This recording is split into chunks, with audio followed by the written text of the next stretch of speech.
right, well, let's dive into this episode with Russell Smith. Russell, I've seen you at a ton of events in the industry. Walk by you, you're hard to miss. You're a very tall guy, and you're always surrounded by a lot of people and smiles. So definitely has been looking forward to meeting you, hearing your story. Bill Fowler gave us the connection to each other, Bill's the which man. is Bill is the man. He's helping Simba figure out the space, and he's been super helpful.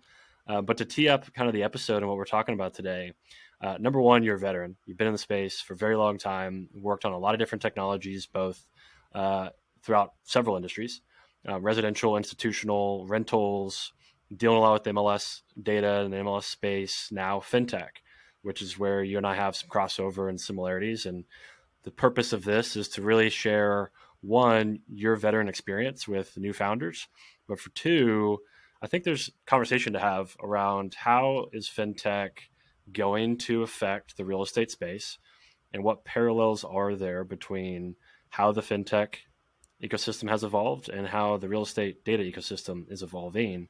So looking forward to having you on, man. And this is going to be a fun one. Yeah, no, I'm happy to be here, Evan. Thanks for having me, and shout out to Bill Fowler. If anyone needs any house sitting services, he's a phenomenal house sitter. Takes great care of your cats. So did not know that one. Did not know that. I'll check that out. But cool. Let's dive into some of these first questions here, mostly revolving around your early career. So how'd you get into real estate? Walk us through that and the different roles you've had. Yeah, no, thanks, Evan.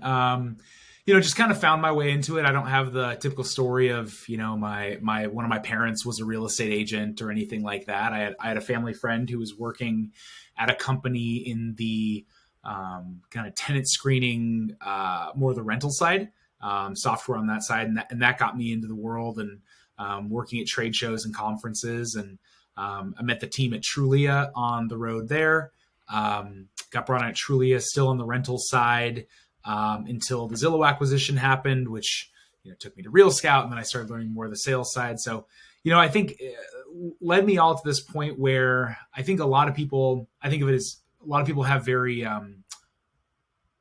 horizontal careers in that, they work in business development and then they become more senior business development and they become, C-level business development. And mine was more very vertical. I've worn pretty much every hat, every hat within the Proptech space. I've worked in product, sales, marketing,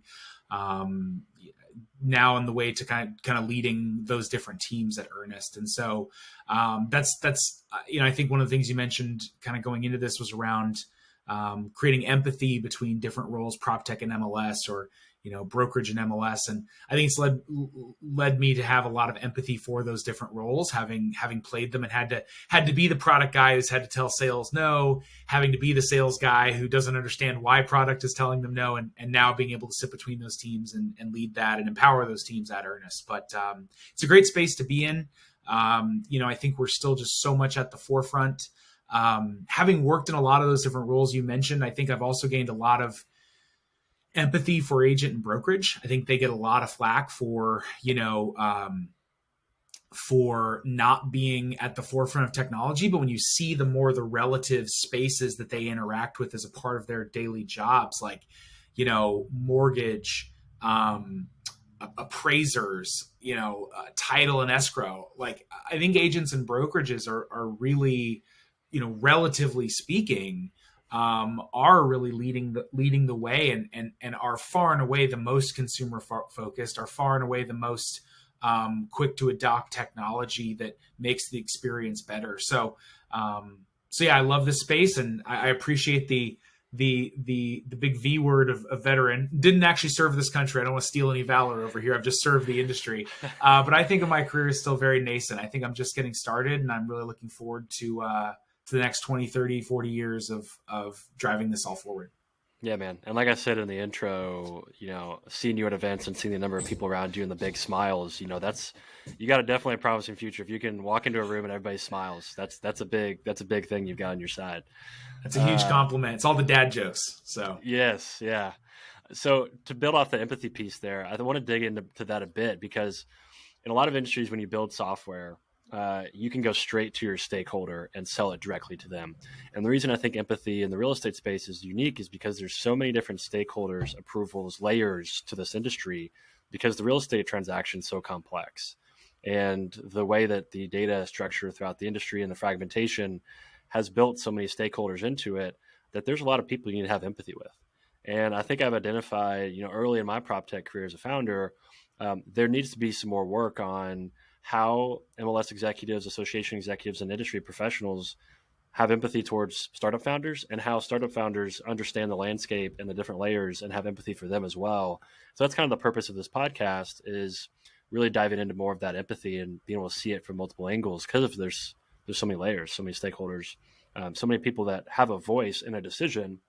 Whereas, like I said, in other software spaces, you go straight to who's buying your product and they're buying it. Here, it's like there's other layers that you got to go through first. So I think it's important to kind of knock some of those conversation barriers down. But to build off something you said there, your experience spans so many different parts of real estate. Before we get into some more of the fintech, what you're doing currently, what do you think, as your perspective, has the most upside in real estate in general after being across so many different verticals? Where are you seeing the most potential going forward from a technology perspective? Oh man, that's a great question, Evan. Not to jump too far ahead, but I bought my first house at the end of 2019. Pretty good time to buy a house. Prices were low, rates were low. I did too. Great time. There you go. Yeah, congrats to us.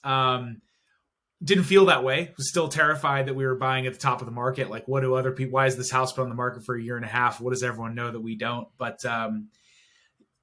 going through that, even it was interesting. I thought I knew everything there was to know about the transaction until I was actually in one, and I felt like my two biggest pain points coming out of it were, number one, actually paying the money, the earnest money, and then the cash to close. It's terrifying. Your agent puts the fear of God in you. You have it's all foreign to you, and everyone's going to steal your money. And the numbers on that are just sickening. So again, not to get too much into, they're huge numbers and they're growing every year, and it's a plague on this industry. And so I saw that as an opportunity to be fixed. There weren't a lot of players in the space. So that was really the impetus for me joining Earnest. We'll talk about that more a little bit later, I think. And the other one, I don't really know who's doing this today, but you get the big inspection report. And he's like, here's 80 things wrong with your house. And it's like, I'm not a general contractor. I can change my light bulbs. I'm a relatively handy guy. But there's 80 things on this inspection report.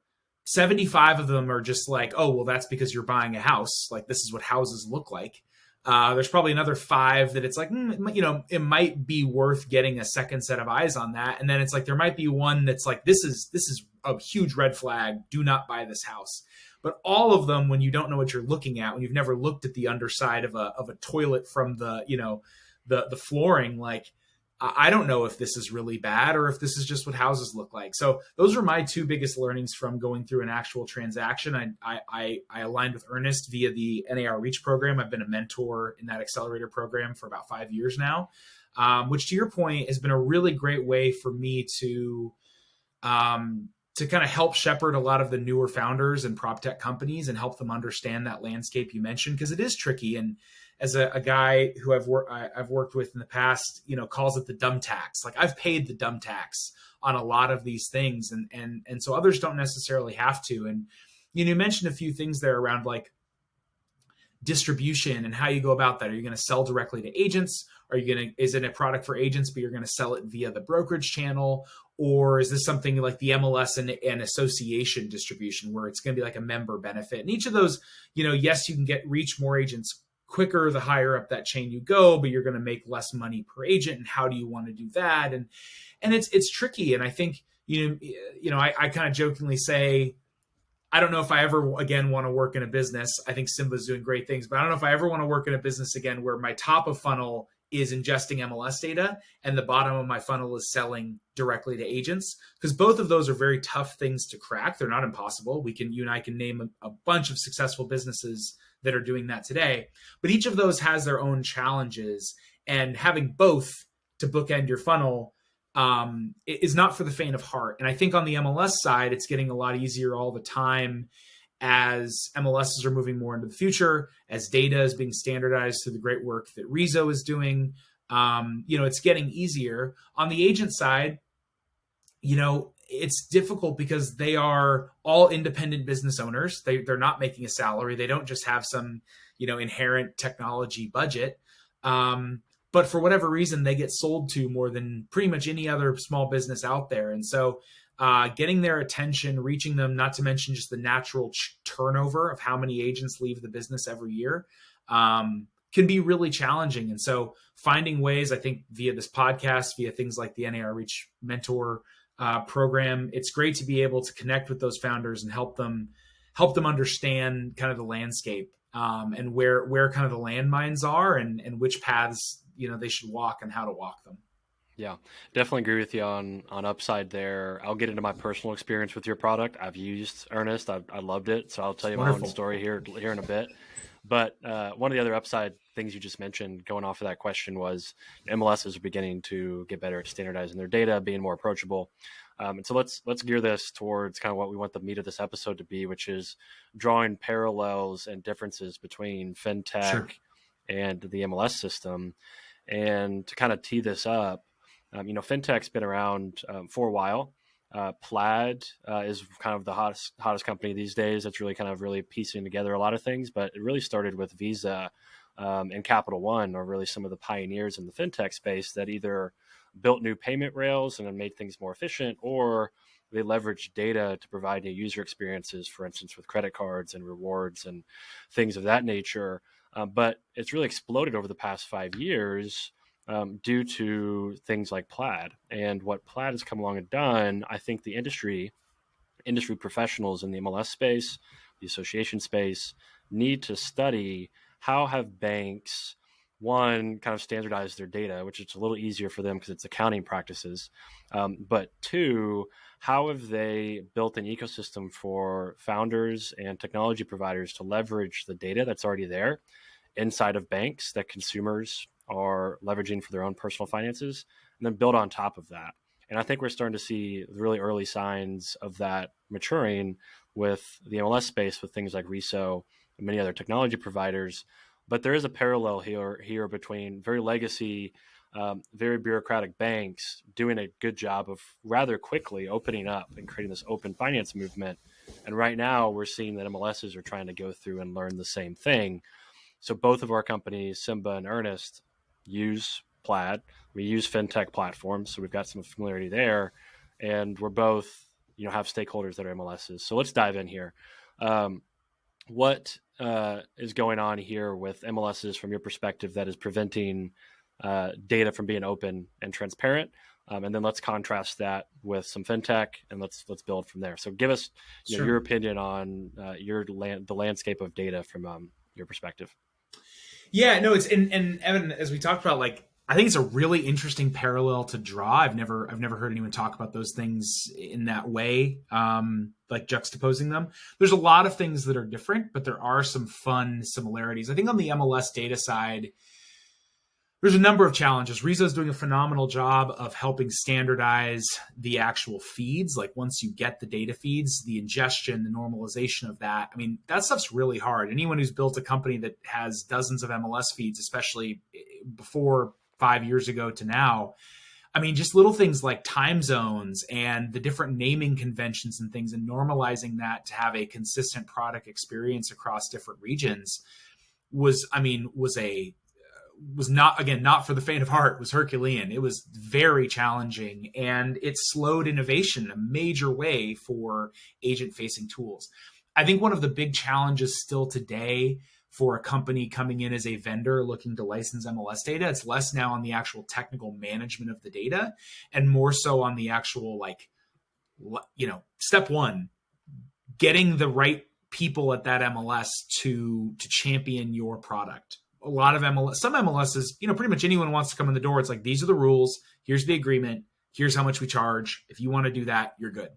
Others, you need to go through their committees. And that's an important thing to note about these MLSs, that as far as getting the data, I mean, there's not just one person who says, this is my data, you just need to convince me, right? I mean, even the MLS executives or those committees, it's still the brokerage's data. So it's this consortium where, who actually has the right to grant that access. is a little bit challenging. But just even getting to the point where you can sign a licensing agreement, understanding the rules, very often dealing with display guidelines that are, however much certain folks would like you to believe that it's relatively standardized, it's not. And a lot of those rules are kind of unwritten, and they're changing all the time, and they're different MLS to MLS around, well, even when you're showing a thumbnail photo, you need to credit the listing brokerage. And so as someone trying to build a consistent experience across, again, multiple MLSs, doing that in a way that is not just clunky and terribly difficult to manage, but also lives up to the expectations of all these different MLSs can be really difficult. So I think those are the things on the MLS side that are it's getting better, specifically on the technical side of things, thanks to Rizzo's work. But it's not. But those other areas are still difficult, and again, because of the aspect of this where it's not wholly owned by a company. And I think the other thing, and this is where it kind of blends into the fintech side as well, is yes, Plaid has come along and made it much easier for additional companies like Earnest to actually be able to do business. We're still all riding on like the ACH rails, which were more of a federal innovation, right? That was something that to your point, yes, there are standard accounting practices, but there is a big technical aspect that banks had to build to. And that was the last, until FedNow launches, hopefully later this year, fingers crossed. That was, 1972 was the last time a new payment rail was introduced in the US. And it was, it was forced on by the federal government. Whereas in a lot of these situations, which also kind of hinders the collaboration of MLSs, is the exact same reason, but the opposite. It's not the federal government requiring them all to work together. It is the concern of, antitrust monopolies of these MLSs. So I think that's kind of, again, same, but different in that way. And not to mention, the last thing on that note is, well, we look at this from a national standpoint and, hey, MLSs, you all need to be similar so that we can work with multiple of you. Those MLSs are governed by their local members. And does your average run-of-the-mill member of the, the local MLS, I'm here in Napa, California, so it's Barry's, like, does the average broker down the street, is that really in their best interest necessarily? And that's what you always have to remember as well, is they're not beholden to the Proptech space. They're not beholden to the national landscape, the big conference crowd. They're beholden to their membership, their committees, their boards. And that's really who they need to serve first and foremost. And in some ways, by standardizing, bringing more technology, making it easier for their MLS data to show up in the product that their agents want to use, they are serving those members. But in other ways, it can be running afoul, and that's what those MLS executives kind of always have to keep their eyes on is serving their membership first and foremost. Yeah. And I think there's this dynamic of a parallel, which is, you mentioned it there, extreme fragmentation of the MLS system. There's local differences, there's local politics. But what happened in the fintech space, and you're watching it in real time, an example of, a local smaller MLS not keeping up with the times, maybe being hesitant, more protectionist of their situation. Let's parallel that to what's happened in fintech. Okay, so Plaid comes along, others like Plaid come along, they build these API interfaces for many companies to come in and build with, and then you've got these community banks or these banks that are more hesitant to come on and join the networks that these are building. And what ends up happening is those community banks have customers who are getting used to having apps that plug into their maybe a bank accounts like Robinhood, but they've got some of their money in this community bank. And all of a sudden, they can't leverage the money that they have in this community bank or the mortgage that they have with this community bank because it doesn't connect to this larger ecosystem that people are building on. And so what ends up happening is these consumer or these community banks or these banks that don't choose to join the network end up getting left behind of these great user experiences. So there's going to be this day that comes when somebody figures out how to monetize and leverage MLS data in a way that people agree with. And the ones that join too late, they're going to find themselves in a situation where they're truly not serving their constituents. And you're seeing that in fintech. There are literally banks that are having to grapple with the fact they're having to hire consultants and tech teams to get them on the network that is like Plaid. So I think that day is going to come with the MLS system. I'd love to get your thoughts there on, is this an opportunity or a threat for MLSs? And so what I mean by that is it's a big opportunity for a bank to join the network of, let's say, Plaid, because now that bank's customers can get on Robinhood. How far are we away from the MLS space being in the same position where MLS execs have to say, man, I've got to join this network of a data aggregator, or I've got to open this up because I'm not serving my customers and they're going to go somewhere else. It's a great question. What does that look like? Yeah. And I think each one, because there is this thin line between, I guess like leveling the playing field, right? And to your point around, I actually remember, gosh, I hope I'm not misremembering this, but a few years ago, an MLS decided that they were, trying, a lot. There's always been a lot of noise and overrepresented fear and hatred towards Zillow. And so there was an MLS that decided that, hey, you know what? We're not going to send a feed to Zillow anymore, which most MLSs, as they were at the time, as if I remember correctly, was, brokerages could opt in, opt out on that level. And they said, hey, we're not even going to do this anymore. And so what it led Zillow to have to do is, okay, well, we're going to ingest individual brokerages' feeds. Like the MLS said, hey, listen, if you're a brokerage and you want to send your feed to Zillow, we'll work with you and give you that, but we're not going to do it ourselves anymore. Well, the point of the MLS in a lot of ways is actually to leverage, to level the playing field amongst members, that you can be the largest brokerage in town or the smallest brokerage in town, but your listings still show up in the same font size, the same photo, resolution, et cetera. And by doing that, and they actually reversed that action like days later, because immediately it was like, you just totally screwed over your smaller members. Because if I'm Zillow and I have my choice to ingest these 1,000 feeds that all take the same amount of work to ingest, am I going to start with the smallest brokerage, or am I going to be like, hey guys, these engineering resources are really expensive. We're going to cut off at, like, if you don't do, 50 listings or more a year, we're not going to, and I'm not saying I know that that's why they would approach it, but hey man, fiscal responsibility. So, there's a way in which leveling that playing field while also kind of letting the competition happen can be kind of this, tricky line to follow. And that's a way, obviously, where very clearly they realized they'd run afoul of that and fixed it. But I think that is really the challenge of leveling the playing field, but also letting competition exist is the challenge, both in that kind of MLS aggregation piece, broker aggregation piece, but also in the bank side. And again, back to those MLSs, I think a lot of them have to make that decision themselves. I think we all believe that, if you don't focus on consumer experience long-term, you're going to be left in the dust, right? We can all go back to the Lions Over the Hill speech and back when, agents didn't even want their listings to go online because they wanted to be able to be the gatekeepers. And that only is going to last so long. That is a losing battle.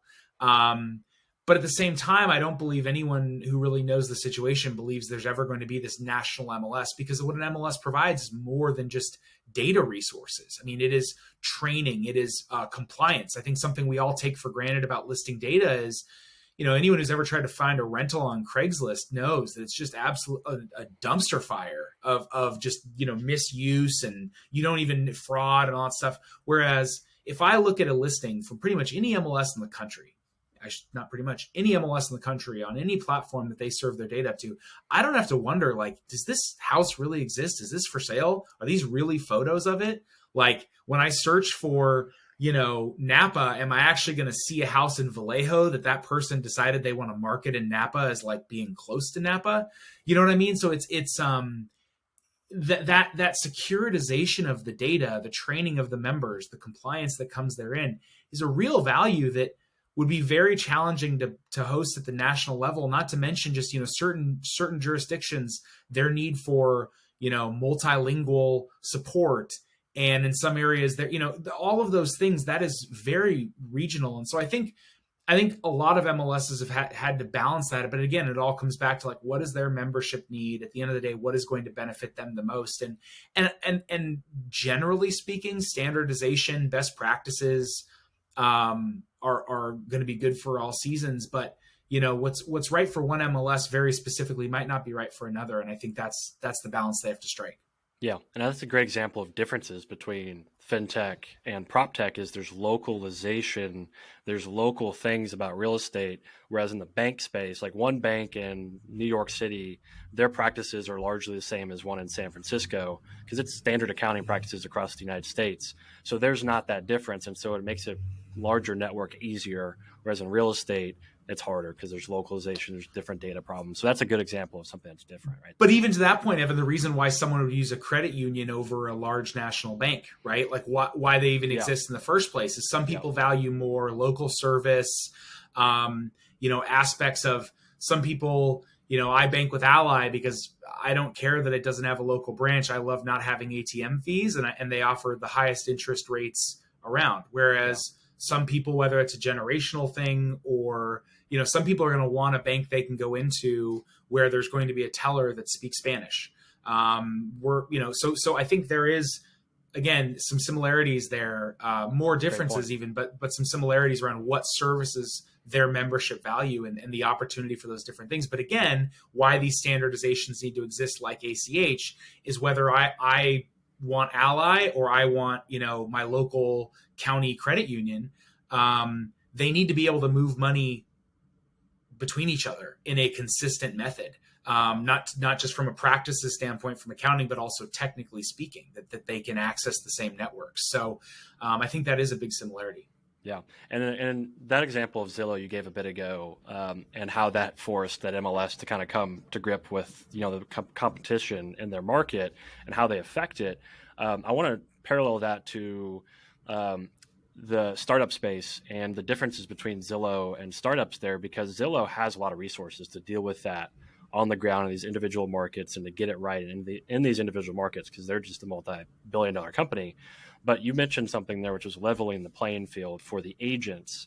But I wanted to parallel, let's level the playing field for startups too, because if the industry is really hesitant about Zillow and them maybe disrupting certain aspects of the real estate space that they don't want them to, then the logical thing to do here is actually make it easier for startups to come up and compete with Zillow and open up the data. Because me as a startup founder, if I want to come in and do something that I think is going to change the real estate space, Zillow is going to have the advantage because they're just already ingrained. They have the resources. And if the industry doesn't like Zillow, then how do you make it easier for a startup founder to come in and get access to this network of data and compete with Zillow, listen to realtors better, listen to brokers better, and do something that's maybe along the lines of what MLSs and associations think is better for the industry than what Zillow might do. And so it's almost like it's this contrast where it's like you're trying to protect the data. You're trying to make sure that it's localized. I 100% get that. There's a beauty to that. But then, we don't like Zillow, but here's this startup that can't get into the industry that wants to do something better than Zillow that's more aligned with me as an MLS, and they can't get in. Any thoughts and commentary around that? Yeah. No, and this is that challenge of, where like fun things like antitrust come into play, et cetera. I mean, even like Rezo, for example, when I served on the broker advisory board committee there, we were in the early stages of launching and now it is live, is what we originally kind of called like this like TSA pre-check for startups, right? Because I agree with you, leveling the playing field, that's in their, kind of in their mission. At the same time, they've been hurt enough before to just see how many eager outside startup founders have come in and are like, yeah, I need your data so I can go sell this product. And they're like, whoa, cool your heels here, bud. Like, you need to know. And I think also it's worth noting, like we always say, like the data.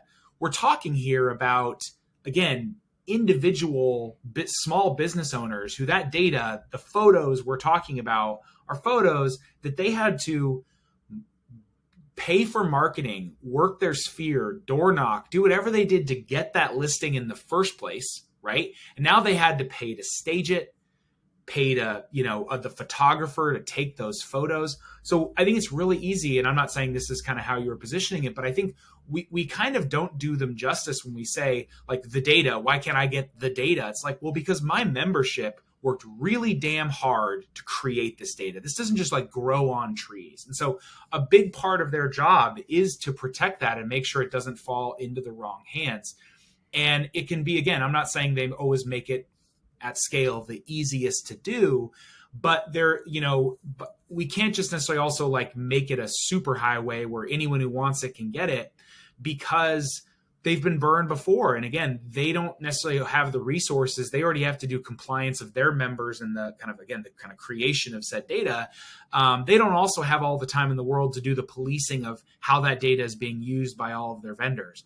And then they try to do that. Well, then they need to charge an arm and a leg for it. And it makes it very hard to enter the space as a new startup as well. So it is a little bit of a challenge there. And again, when you start to, body like Rezo, you start to kind of, well, we're going to do this TSA pre-check. It still needs to be more colloquial, because you can't, the MLSs can't all necessarily come together and say, here's our safe list or our no fly list of who can work with us and who can't, because that starts to look a little bit monopolistic. And so, that is the challenge. Obviously it's always going to help to, you get one on board, you understand who, you work with people in the industry who can vouch for you, who it's easy to say, okay, they're working with so-and-so. This is a person who knows kind of right from wrong on this space. And you start to build your trust that way. And you start to be able to say, and like a lot of businesses, MLSs, when you're partnering with them, like, and this is actually, I would say this is getting better, but traditionally speaking, like no one wants to be first and no one wants to be last.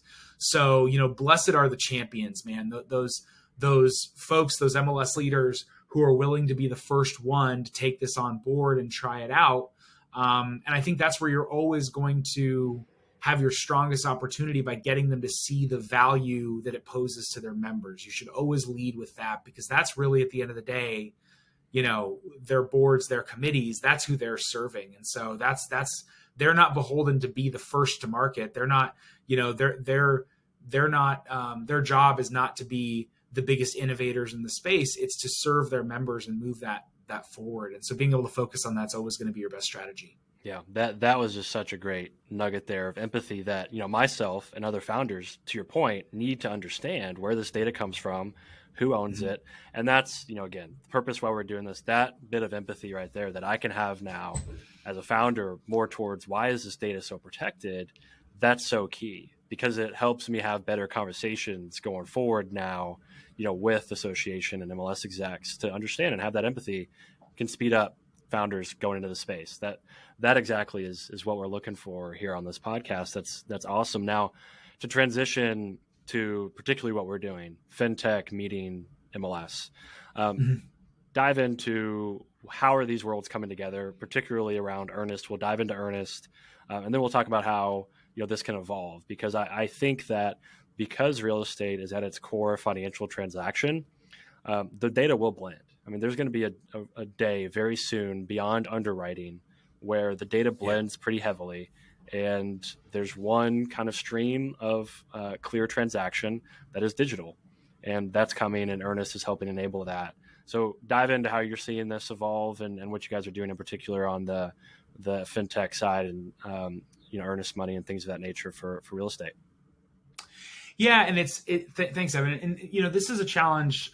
When I was in my previous role at a company called House Canary, one of the things we were really working hard on was trying to kind of revolutionize the appraisal space. Right? It is the way in which loans are collateralized today, and that you're borrowing $500,000 on a $750,000 home purchase, and that lender needs to know, and even more so, Fannie Mae, the GSEs need to know, this house is actually worth $750,000, because if this person defaults, I need to know this asset I have instead is worth it.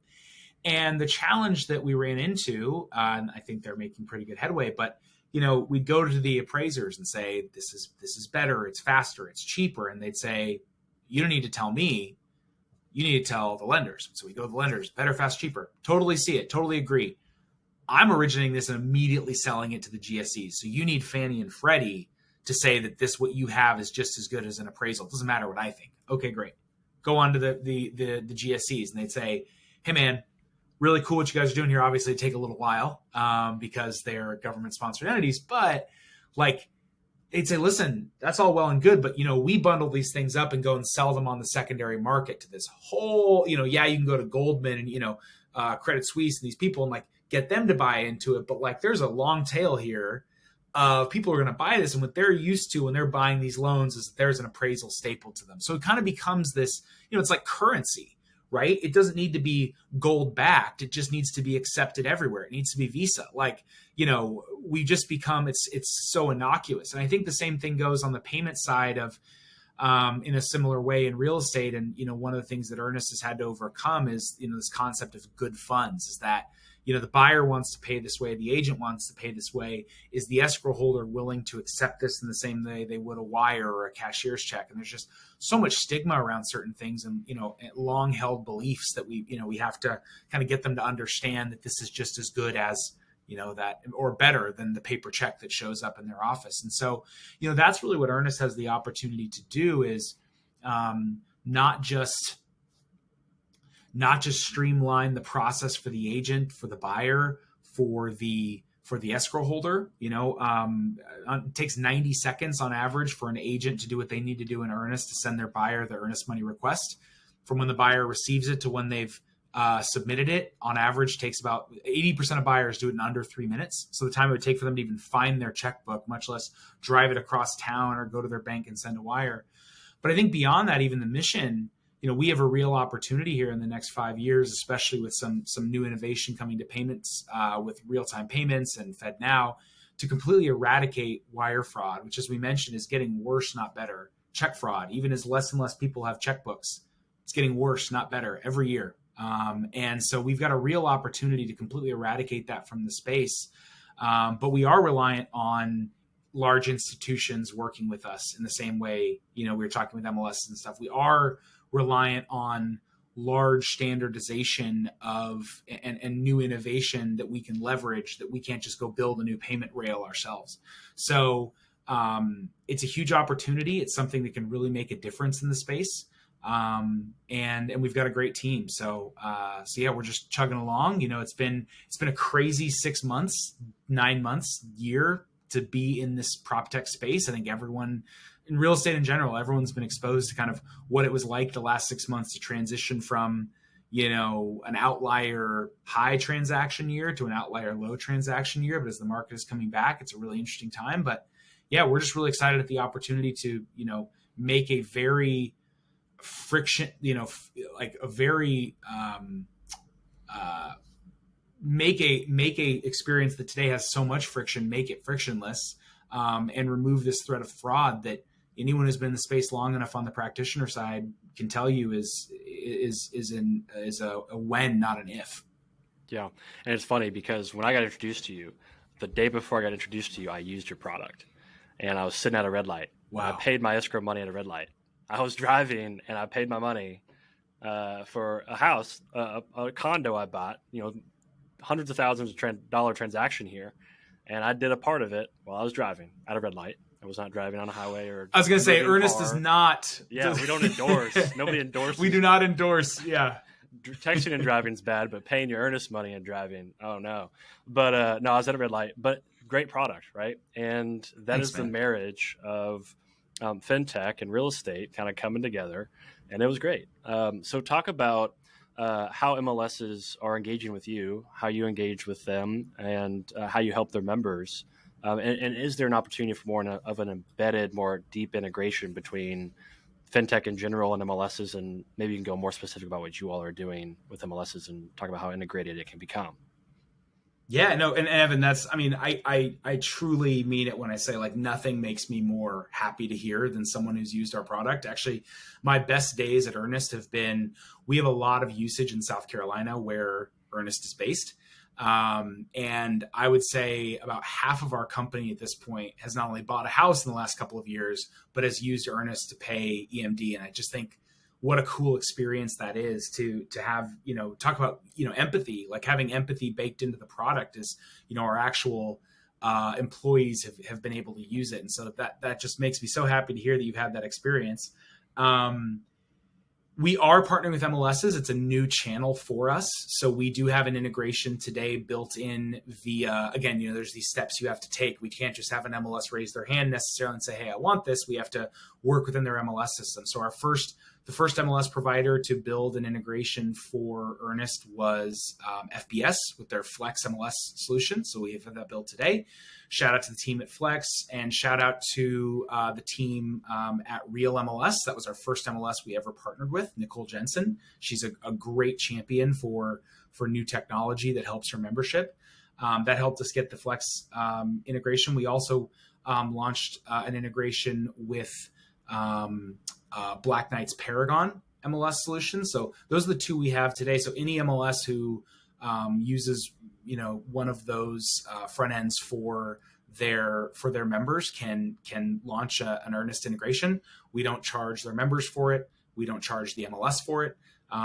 We make our money off of a transaction fee the home buyer typically pays when they actually use Earnest. So it's a great way that, it's a logical next step in my mind for the MLS to be involved with. I'm the agent already going in to mark the listing as pending, right? That's where I'm already managing my business every day. It just makes that much more sense for the agent to then send out the earnest money request to the buyer from the MLS. So that's where we're at today. It's still pretty nascent. We only have a few MLSs who've launched it. It's only been the last couple of months. We've got a few others that we're working with right now, making our way through the various committees, technical committees, executive boards, et cetera, that we need to get to that kind of a partnership. But it's a great way for us to partner at a level to, bring on kind of the market level aspect that we need, because in a lot of cases, our business is supply and demand. We need the escrow holders that are in our network. That's how we've been able to completely prevent fraud from occurring in over 200,000 transactions, is you can only use Earnest to send your Earnest money to a vetted escrow holder that we've onboarded into our network. But in a market like where Nicole is, where in Jacksonville, where it's held at a title company, we need the title companies to be on board. So it also helps us in that market be able to say, hey, XYZ title company, we've got this integration now with the local MLS. Every agent will see it. It's free for you to get on board. It takes you only a couple of minutes. So it helps us get to the level of scale we need to truly serve that supply and then the demand on the agent side, and be able to reach those agents as well. So they're very accretive for us to have an MLS relationship like that, but it's also a way for the MLS in all of the different missions, leveling the playing field, et cetera, protecting buyers they can do, that they do today. It's ensuring that, fraud does not occur in the, monetary transaction of it. Yeah. So we're really excited to launch more of those. Yeah. So there's a network effect to what you all are doing, clearly, and larger MLSs that you land, the more agents you access, the title companies are more incentivized to come on and say, hey, I'll join this. And the attorneys and anybody collecting that earnest money, they're incentivized to come on because you've got that network. So that makes a ton of sense. That's right. Are you ingesting MLS data for any part of the process here, or is this more of a user experience kind of plug-in where it's just right there? Or are you ingesting any MLS data to make the transaction more seamless? We do not utilize any MLS data today.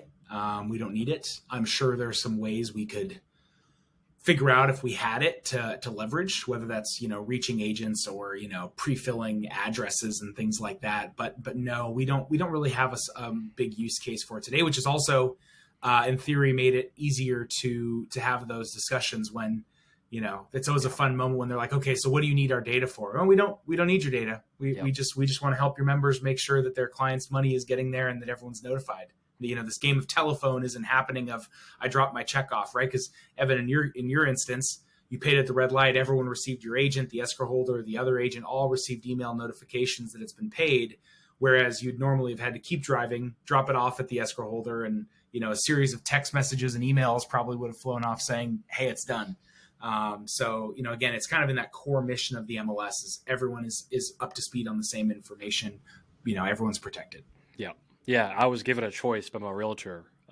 You can drop a check off to my house and I'll take it where it needs to go. Or, by the way, here's Earnest and there's a small fee. I'm like, oh, easy. And part of it is it's such a large transaction. There's so much money moving that fee is like cents. It's really ultimately like what, $10, $15? But it's like we actually charge $18. Okay. That's our standard fee. Got it. But to that point, in a lot of areas as well, you're actually, it's either about the same price as a cashier's check or it's less than a wire. Or even if you do have a personal check and you still have to drive it across town and the last time you filled up at the gas station, but Yeah. so it's still we truly believe it's a convenience fee. Yeah, the opportunity cost is there, and it makes sense. Yeah. Yeah. Last question around the fintech stuff before we jump into the final section here. Do you think MLSs are thinking enough and talking enough about fintech? How will this evolve going forward? Because they're obviously incentivized to have clean, safe, smooth transactions in the real estate industry for their brokers. How do you see fintech evolving as we go forward? You guys are obviously, earnest money seems to be the beachhead for fintech at a mass scale. Do you have any other ideas on where it goes from here? It's a good question. I think this is a challenge for each MLS. This is a new category for them to be thinking about. And I do think they want to, they make the market. They are at the center of all of the real estate transactions in their market, but they also want to focus on their core competencies. So earnest money is a kind of a logical step. It's listing goes pending, boom, the earnest money needs to be collected. So it's that logical next step. But I think a lot of the aspects and use cases we're even seeing around how commissions are dispersed and rental fees and all these things, at some point that does become a little bit beyond the MLS's core competency and keeping their feet underneath them. Whether that's dues collection longer term, I do believe there's more areas for innovation and partnership in that area, but it is a new category for them. And so I actually applaud kind of the early adopters here, because this isn't just something that is well-defined, CRM, CMA, all of those kind of typical partnerships that MLSs have had in the past, transaction management, because this is a new category for them, and that can be challenging to go from 0 to 1 in the MLS space. Yeah, for sure. And I'm starting to see more conversation. At the last RESO, had several great conversations with MLS execs, and it was on their radar. Earnest money, of course, was top of their mind, but also how to leverage their data to enable things like underwriting and improving their agents' roles within the ecosystem, which is where Simba helps, is keep agents financially healthy using MLS data. So Absolutely. It is becoming more and more prevalent. So it's good to see it growing, and it's exciting. I'm sure it's exciting for you to be on the cutting edge of this movement. Being on the front of a new category is exciting. It's exhilarating. So, it's fun to be pioneer there. Speaking of pioneers, Proptech go-to-market is hard. You've been in it for a long time. What are some tips you have for startup founders, and loop in how MLS execs think about startups as well here? If you're going to market in the industry, and you have an agent, let's say, focused technology, what's your advice for getting to market, MLS route, broker route, direct to agent? Give some tips from what you've learned throughout your career here. Oh, man. Yeah, it's a great question. I think, some of the ones we already mentioned, just to recap, but I think it's important, is, there are multiple: agent, direct to agent, agent via brokerage, agent via association and MLS. Understand kind of your pricing and cost model there. And I think especially in the early stages, you can test and, if you're going to do multiple, think of them as tests, not as multiple strategies. Cause those are a lot of beachheads to plant on and manage those relationships. And I think especially in startups, depth over breadth is everything.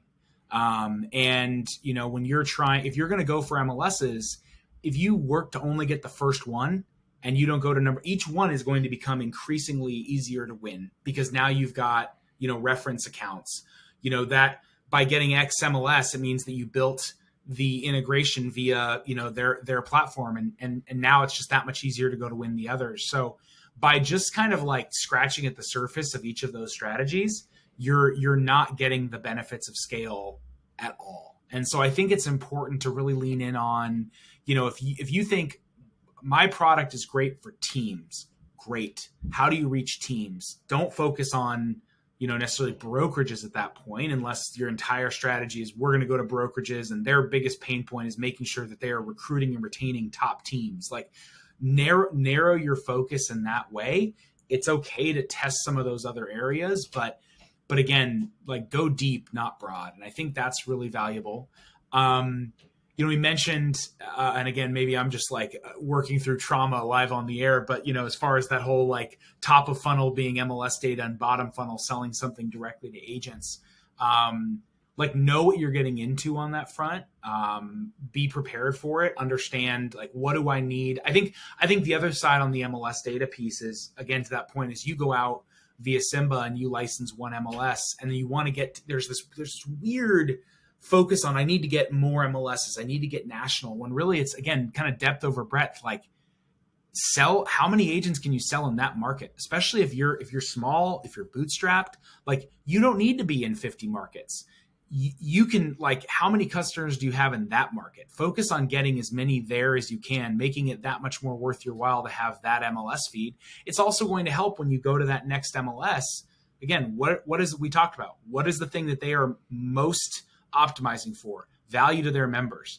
And if you can, okay, great, you can show that you're a good actor, you get A grades at these other MLSs, but like, how many of their members are actually using you? And it's not zero cost to bring on another vendor on board for that MLS. So I think getting more juice from the squeeze of the MLSs you have, going deeper in that category, I think is really important. I think, and then any area you can to leverage the expertise. I mean, it's actually a relatively small world, this whole Proptech scene. And I think, there's a lot of dumb tax that others have paid that they're more than happy to not force you to pay. So especially if you're willing to learn, come in, understand who the people who've been through this before and leverage their expertise, they're more than, generally speaking, they're more than willing to help. So yeah, I mean, focus in on what, and then actually the last thing I'll say, and this was something that I've really realized in the last couple of years at Earnest, is the value of being able to clearly articulate the problem that you solve. And that's something that's been very easy for us. Like, we are Digital Earnest Money. We reduce fraud. We increase convenience, transparency. Like, being able to clearly articulate the problem you're solving rather than check out this cool thing I built. Isn't it awesome? Like, don't you think a bunch of agents are going to use it? Not just as a solution, but focus on the problem that you're solving, I think is really valuable. Yeah. Love that. And I'm paying the dumb tax right now. That's part of this podcast is we've been trying, a lot of ways to get to market and experiment with Simba. And we're looking for that depth, we're looking for that sign to go deep. And we've done the MLS and association stuff, and we're getting great early traction there. Went direct to agent to begin with, but we're learning all of these different ways to go to market. And I think as a Proptech founder, as an outsider coming in, it's so hard because, like I said, there's so many stakeholders and layers. And I think this podcast is really going to help the next generation of Proptech founders that are outsiders like myself come in and kind of have maybe a better head start than I did. And hopefully MLS execs can look at founders and say, oh, they're going through this and that. And how can I maybe grease the rails here a bit and help them? If I really believe in this product, how can I make sure that gets to market to, one, my members, to provide them value faster, but how can I help them get it throughout the rest of the industry? Because I've got, a bird rate. If I don't figure out my go to market and I don't figure out, where my depth needs to be as quick as possible, we're going to run out of money. And then that value that we could provide these members, we're gone, So it's like, it's a collaborative effort here for the Proptech space and for MLSs and founders to work together to get these solutions to members faster. And I think that's where this podcast comes in.